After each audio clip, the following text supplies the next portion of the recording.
que diz assim, ó, acompanhe comigo aí a leitura. Lucas 11, 37 a 54. Tendo terminado de falar, um fariseu o convidou para comer com ele. Então Jesus foi e reclinou-se à mesa. Mas o fariseu, notando que Jesus não se lavara cerimonialmente antes da refeição, ficou surpreso. Então o Senhor lhe disse: Vocês, fariseus, limpam o exterior do copo e do prato, mas interiormente estão cheios de ganância e de maldade. Insensatos! Quem fez o exterior não fez também o interior? Mas deem o que está dentro do prato como esmola, e verão que tudo lhes ficará limpo. Ai de vocês, fariseus, porque dão a Deus o dízimo da hortelã, da arruda e de toda sorte de hortaliças, mas desprezam a justiça e o amor de Deus. Vocês deviam praticar estas coisas sem deixar de fazer aquelas. Ai de vocês, fariseus, porque amam os lugares de honra nas sinagogas e as saudações em público. Ai de vocês, porque são como túmulos que não são vistos, por sobre os quais os homens andam sem o saber. Um dos peritos na lei lhe respondeu: Mestre, quando dize essas coisas, insultas também a nós. Quanto a vocês, peritos na lei, disse Jesus, ai de vocês também, porque sobrecarregam os homens com fardos que dificilmente eles podem carregar, e vocês mesmos não levantam nenhum dedo para ajudá-los. Ai de vocês, porque edificam os túmulos dos profetas, sendo que foram seus próprios antepassados que os mataram. Assim, vocês dão testemunho de que aprovam o que os seus antepassados fizeram. Eles mataram os profetas e vocês lhes edificam os túmulos. Por isso Deus disse em sua sabedoria: Eu lhes mandarei profetas e apóstolos, dos quais eles matarão alguns e a outros perseguirão. Pelo que esta geração será considerada responsável pelo sangue de todos os profetas, derramado desde o princípio do mundo, desde o sangue de Abel até o sangue de Zacarias, que foi morto entre o altar e o santuário. Sim, eu lhes digo, esta geração será considerada responsável por tudo isso. Ai de vocês, peritos na lei, porque se apoderaram da chave do conhecimento. Vocês mesmos não entraram e impediram os que estavam prestes a entrar. Quando Jesus saiu dali, os fariseus e os mestres da lei começaram a opor-se fortemente a ele e a interrogá-lo com muitas perguntas, esperando apanhá-lo em algo que dissesse. Vamos orar? Ó Deus, abençoa a tua palavra que nós lemos agora. Que ela possa edificar a nossa vida, abrir os nossos olhos, a nossa mente, o nosso coração para aquilo que o Senhor quer nos falar, nos dizer nessa manhã. É isso que nós te pedimos, Pai, fala conosco. Em nome de Jesus. Amém. Meus irmãos, hoje nós estamos encerrando a nossa série de mensagens que eu chamei de Removendo Nossas Máscaras. Esse não é o último conflito de Jesus com os fariseus. Mateus, no capítulo 23, registra um conflito também, mas o texto de Mateus ele é tão parecido com o texto de Lucas que alguns acham que é um texto paralelo, embora não seja.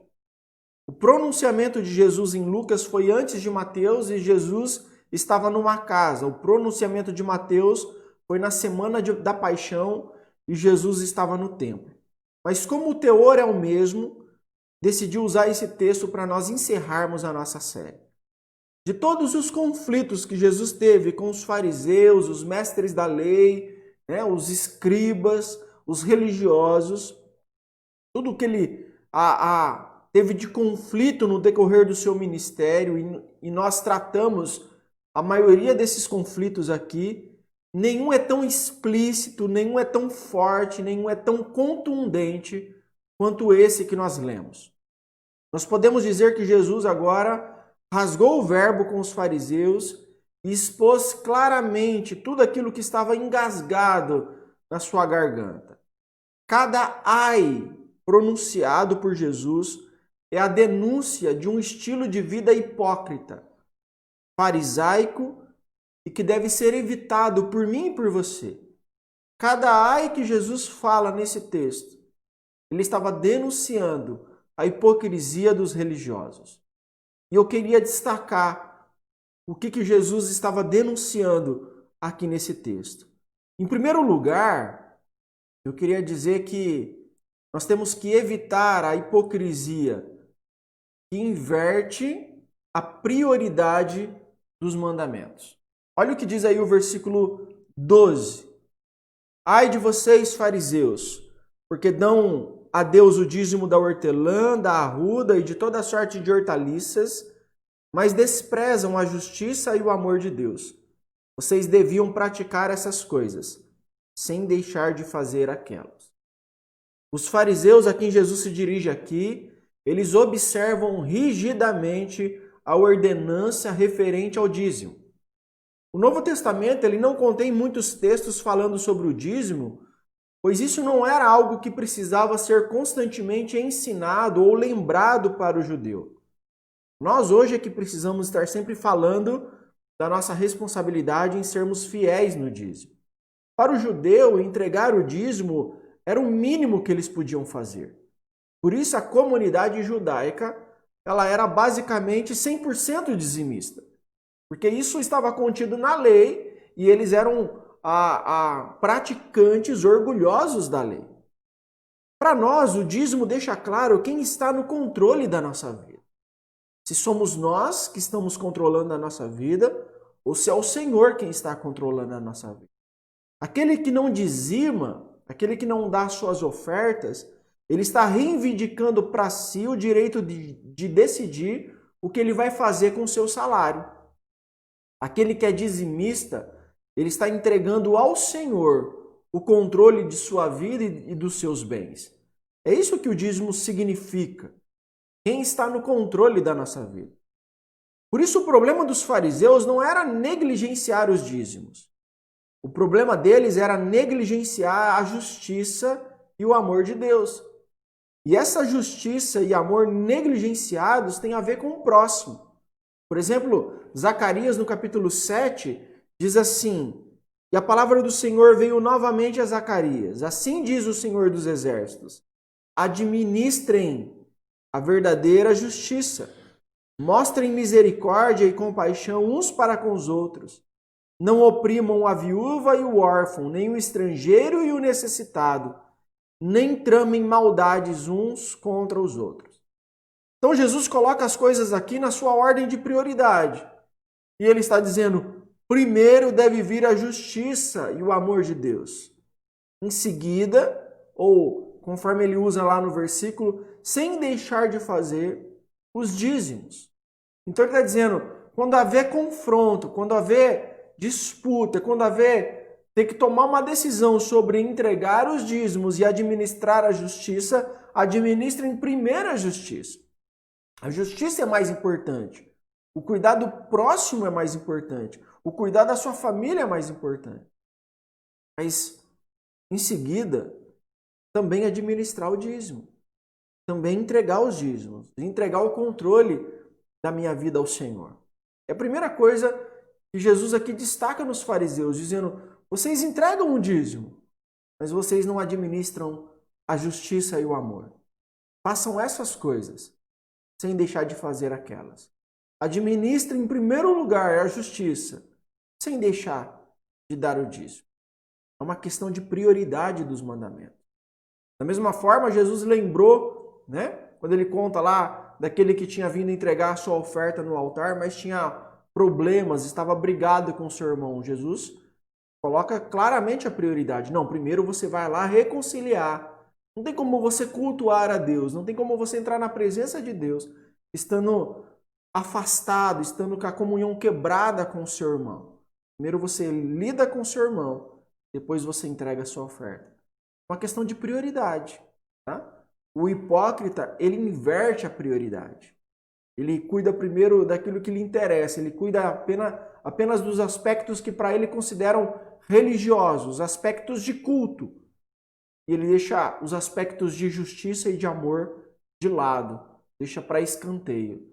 E Jesus fala, não, a justiça e o amor vêm em primeiro lugar, do que os aspectos do culto.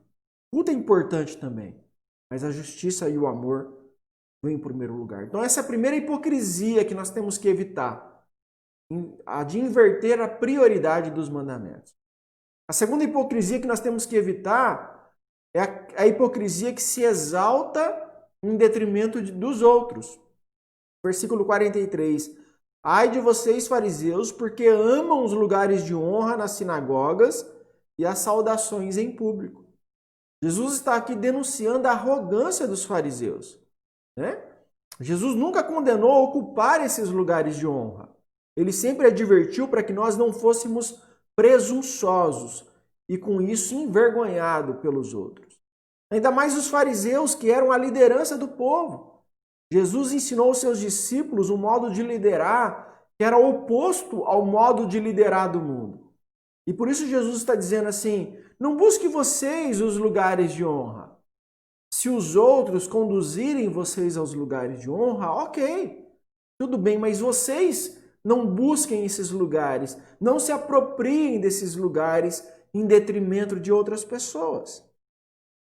Jesus vai dizer lá em Marcos capítulo 10, ele diz assim, Jesus os chamou e disse, vocês sabem que aqueles que são considerados governantes das nações as dominam e as pessoas importantes exercem poder sobre elas. Não será assim entre vocês. Pelo contrário, quem quiser tornar-se importante entre vocês deverá ser servo. E quem quiser ser o primeiro deverá ser escravo de todos. Então, é assim que funciona no reino de Deus. Aquele que quer ser o primeiro, seja escravo. Aquele que quer se destacar, seja servo de todos. Por isso, uma palavra aqui especialmente a nós que somos líderes da primeira igreja batista de Cosmópolis, ou da sua igreja, você que está assistindo aqui com a gente. Nós precisamos liderar de acordo com o modelo de Jesus. Não é aquele que busca privilégios, não é aquele que busca mandar nas pessoas, não é aquele que busca estar em lugares de honra, não. É aquele que busca servir as pessoas. Então nós cristãos que ocupamos posição de liderança, nós fomos colocados nessa posição para servir as pessoas. Eu, como pastor, sou servo dos irmãos. Estou aqui para servir os irmãos. É isso que nós temos que fazer. Então nós temos que evitar essa hipocrisia de se exaltar em detrimento dos outros, em querer que as pessoas nos obedeçam, que as pessoas façam aquilo que a gente mandou. Não. Nós temos que mostrar o que as pessoas devem fazer através do nosso exemplo, dizendo, eu faço isso. Deixa eu mostrar para você como eu faço isso. E assim nós conduzimos elas, para que através do nosso bom exemplo, elas também possam fazer. Então essa é a segunda hipocrisia que nós precisamos evitar. A terceira hipocrisia é a que esconde uma vida imunda. Versículo 44. Ai de vocês, porque são como túmulos que não se veem, por sobre os quais os homens andam sem o saber. Era muito comum, antes da chegada das grandes caravanas de pessoas que viajavam para Jerusalém com o fim de assistir à Páscoa, participar das celebrações da Páscoa, os sepulcros, os túmulos, eles eram caiados, ou seja, eles eram limpados, eles eram restaurados. Eles eram marcados para que ficassem bem visíveis, de modo que ninguém ficasse impuro cerimonialmente ao andar sobre esses túmulos, porque havia na lei um mandamento que se você andasse por sobre os túmulos, você ficava impuro, aí você não poderia participar das celebrações, você não poderia entrar no templo. Então, alguns dias antes, na semana antes de começar a chegar os peregrinos, esses túmulos eram restaurados, eram limpos, eram marcados. Em Mateus 23, 27, Jesus disse para os fariseus que eles eram como sepulcros caiados, né? Bonitos por fora, mas por dentro estão cheios de ossos e de todo tipo de imundícia. Jesus está dizendo que da mesma maneira como andar sobre um sepulcro, uma pessoa se contaminaria cerimonialmente, assim, andar de conformidade com o ensino dos fariseus, a pessoa também se contaminaria espiritualmente. É por isso que nós temos que ter muito cuidado com as pessoas que nós escolhemos para liderar a igreja, com as pessoas que nós escolhemos como professores para ensinar na igreja, porque essas pessoas podem ser hipócritas. Todo mundo acha que são espirituais, mas na verdade estão contaminando as pessoas com seus ensinos. Elas mostram ser uma pessoa, mas na verdade são outras.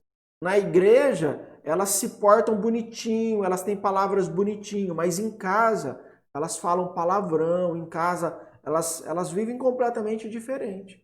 E essas pessoas contaminam as outras. Jesus está dizendo isso para os fariseus. Por fora vocês estão limpinho, bonitinho, barba feita, cabelo penteado, tomaram um banho, mas por dentro vocês são imundos. Vocês escondem uma vida imunda. Então nós temos que ter cuidado com o tipo de pessoas que nos ensinam, que nos lideram. Tiago diz isso, né? Ele fala: meus irmãos, não sejam muitos de vocês mestres, pois vocês sabem que nós, os que ensinamos, seremos julgados com maior rigor. Porque lá no último dia, quando Jesus voltar, quando nós nos apresentarmos diante do tribunal do nosso Deus, Ele vai julgar se a gente foi verdadeiro ou foi hipócrita, se a gente foi honesto ou foi mentiroso, se a gente procurou viver da maneira como nós ensinamos, ou se a gente falava uma coisa, mas vivia outra. Então, essa é a terceira hipocrisia que nós precisamos evitar, aquela que esconde uma vida imunda. Então, durante essa série de mensagens, a gente viu que Jesus se dava muito melhor com aquela pessoa pecaminosa, imunda, né? Cheia de erros, cheia de falhas, mas que dizia: eu sou assim, me ajuda, tem misericórdia de mim. Do que com um fariseu, que também era pecador, mas fazia de conta que não era. Que também era imundo, mas fazia de conta que não era.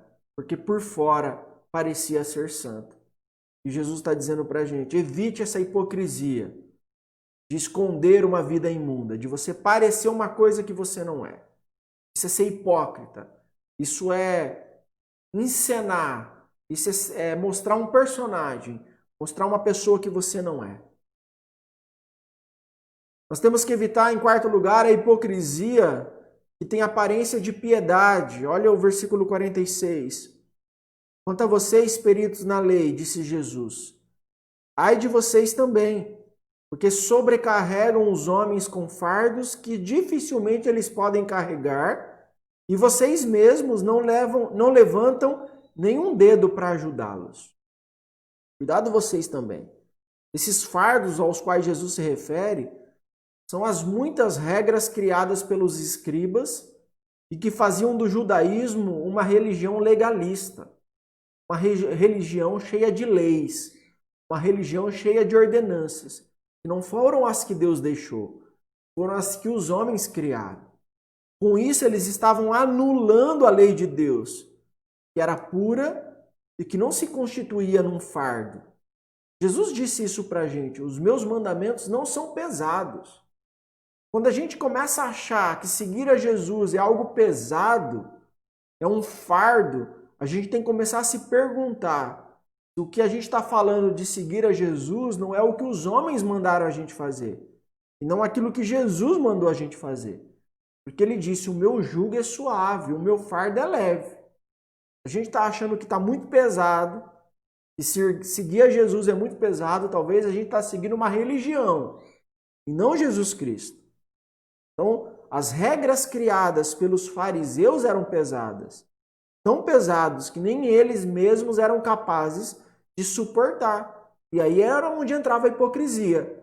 Porque eles cobravam dos outros um estilo de vida que eles mesmos não conseguiam demonstrar. Então eles colocavam um fardo sobre os outros que eles mesmos não eram capazes de carregar. No texto de Mateus 23, antes de Jesus dizer que eles estavam sobrecarregando as pessoas com as suas regras, Jesus diz, 23:3, pois não praticam o que pregam. Eles mandam vocês fazerem isso, mas eles mesmos não fazem. E eu penso, olhando um pouquinho sobre isso, eu vejo como que a igreja ela é influenciada pelo espírito farisaico, pelo espírito legalista. Porque durante muito tempo as mulheres foram proibidas de cortar o cabelo, de usar calça, de passar maquiagem, de assistir novelas ou de assistir televisão e tantas outras coisas. Os homens, durante muito tempo, não podiam praticar esportes, não podiam ir ao cinema, na igreja tinham que usar roupa social. As pessoas eram vítimas do legalismo religioso. Elas estavam sofrendo uma espécie de suicídio espiritual gradativo. Ou então, como meio de escapar desse legalismo, elas acabavam se tornando hipócritas, desenvolvendo uma duplicidade comportamental.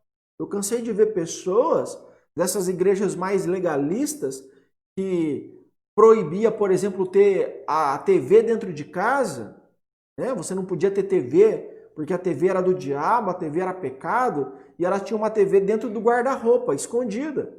Então ninguém sabia que ela tinha TV, só ela, só quem morava com ela sabia que ela tinha TV. Isso é hipocrisia. Isso é se submeter a um legalismo, né? Isso é um absurdo que algumas religiões se colocam sobre os seus seguidores, sobre os seus fiéis. Mas isso não tem nada a ver com a palavra de Deus. A igreja muitas vezes é responsável por algumas neuroses dos seus membros. Tem um livro que eu li muito interessante no começo da minha vida cristã, do pastor Ricardo Gondim, que era da Assembleia de Deus, chamava É Proibido, o que a Bíblia permite e a igreja proíbe. E esse livro fala sobre algumas regras que a igreja criou e que não eram de maneira alguma as regras da Bíblia, mandamentos bíblicos. E muitas vezes nós vamos transferindo essas regras de homens, esses mandamentos humanos, de geração para geração, como se fosse palavra de Deus, como se fosse coisas de Deus, e não é coisa de Deus. Meus irmãos, eu quero até confessar um negócio para vocês. Eu tenho pavor de ouvir a palavra tradição. Porque embora tenha muitas coisas boas que devem ser de fato uma tradição em nosso meio, a maioria das coisas que nós defendemos como algo tradicional, como tradição, são formas, são coisas que se faziam que não são mandamento de Deus. São formas e não é a essência. São coisas que podem ser tiradas, abandonadas, mudadas, transformadas por causa da mudança da nossa época. Mas que algumas pessoas se agarram a isso como se fosse mandamento de Deus. Por isso, toda vez que eu ouço alguém falar assim, não, mas isso é uma tradição na igreja, eu fico até arrepiado, né? Porque ela está se apegando a algo que não é bíblico, em algo que não é santo, que pode mudar, que pode atualizar, que pode ser tirado, que pode ser transformado. Tem uma frase de Cipriano de Cartago, né, de um mestre da igreja bem antigo. Ele foi um dos pais da igreja lá nos primeiros séculos, primeiros 3 séculos da igreja. Ele diz assim, ó, uma antiga tradição pode ser simplesmente um antigo erro. Quando a gente fala de tradição, isso pode ser simplesmente um antigo erro. E que a gente, mais cedo ou mais tarde, tem que abandonar, tem que trocar, tem que tirar do nosso meio.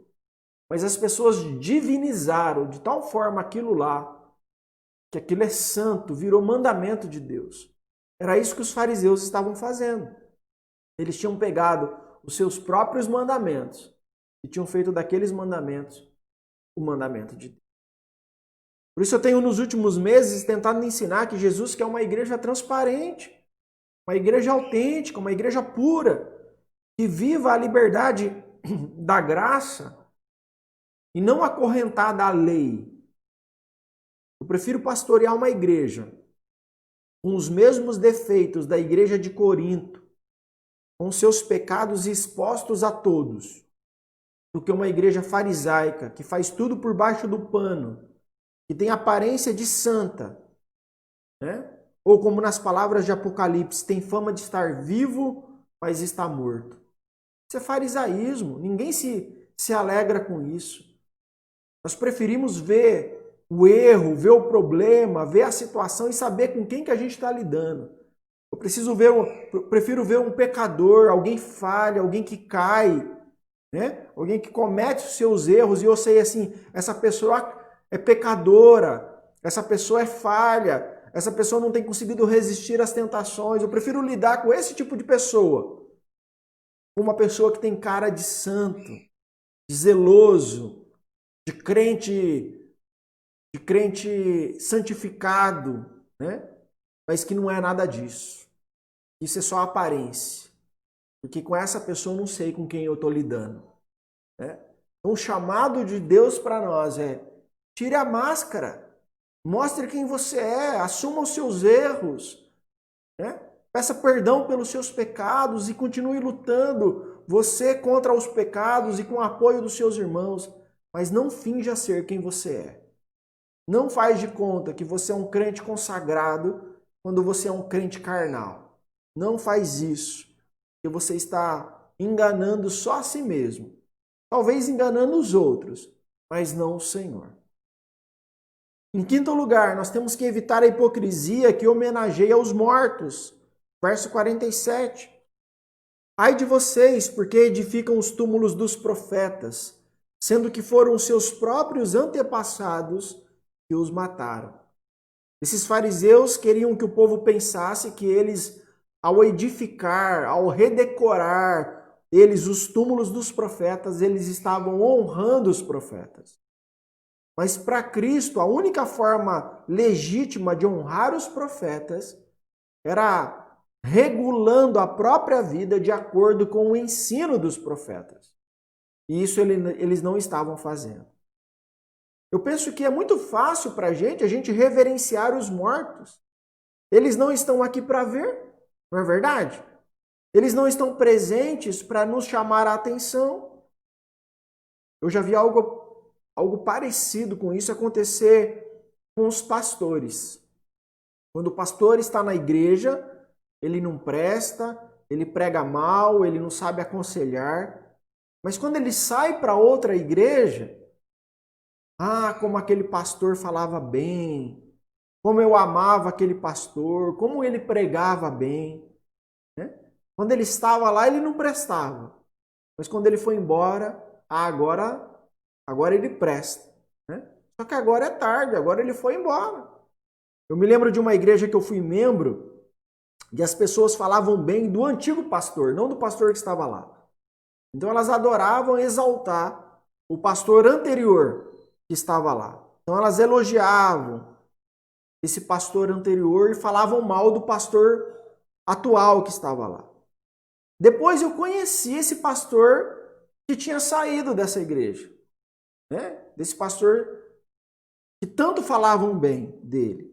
E ele me disse que saiu da igreja por causa daquelas mesmas pessoas que agora o elogiavam, que falavam bem dele agora, mas quando ele estava lá falavam mal. Nós muitas vezes edificamos os túmulos dos profetas, mas quando eles estão no nosso meio, nós fazemos como os fariseus, nós perseguimos e matamos. Nós matamos a reputação deles, nós matamos a família deles, nós trazemos tristeza ao coração deles. E aí quando eles vão embora, aí a gente quer honrar eles. Aí a gente quer elogiar eles. Isso é hipocrisia. Homenagear os mortos é ser hipócrita. Nós temos que homenagear os vivos. Os vivos.